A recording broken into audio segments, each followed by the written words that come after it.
hello, welcome to Shah Lifestyle channel.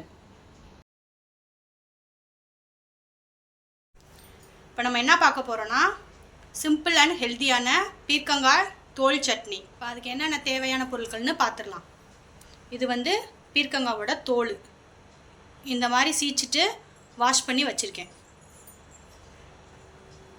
உளுந்து ஒரு 1/2 spoon, தேங்காய், வரமிளகா 4, புளி, கருவேப்பிலை 2 கொத்து, உப்பு. இதை எப்படி செய்யலான்னு பார்க்கலாம். அடுப்பில் கடாய் வச்சாச்சு. இப்போ அதில் ஆயில் ஊற்றிக்கலாம். 2 ஸ்பூன் ஆயில்.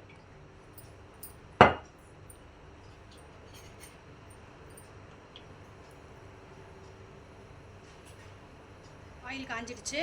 நம்ம எடுத்து வச்ச உளுந்து போட்டுக்கலாம்.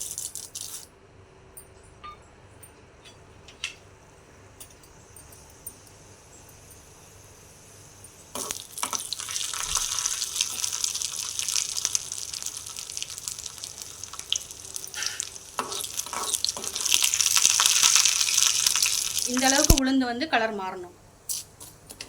மாறிடுச்சு. நெக்ஸ்ட்டு இந்த மாதிரி கட் பண்ணி வச்சுக்கலாம். பீர்க்கங்காய் தோலை இதில் ஆட் பண்ணிக்கலாம்.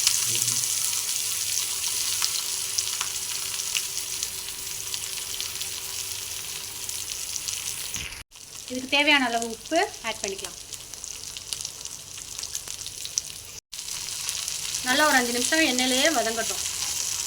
பீர்க்கங்காய் செய்யும் போது பீர்க்கங்காய் தோலை கீழே போட்டுறாமல் இந்த மாதிரி செஞ்சிங்கன்னா ஹெல்த்தியாகவும் இருக்கும், டேஸ்ட்டாகவும் இருக்கும். இப்போ வதங்கிடுச்சு. நான் பூண்டு சொல்ல மறந்துட்டேன். 2 பல் பூண்டு சேர்த்துக்கலாம்.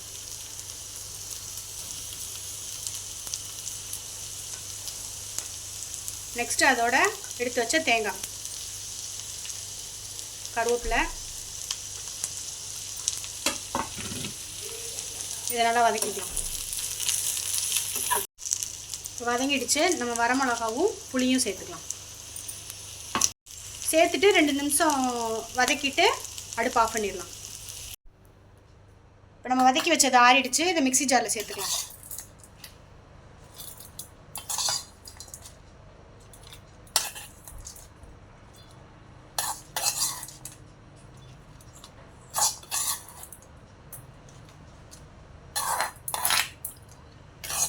இப்போ இதை வந்து லைட்டாக தண்ணி ஊற்றி கெட்டியாக அரைச்சிக்கலாம். நம்மளோட பீர்க்கங்காய் தோல் துவையல் ரெடி ஆகிடுச்சு. இதை வந்து நீங்கள் சூடான சாதத்தோடு சாப்பிட்லாம், இட்லி தோசைக்கு சாப்பிட்லாம்.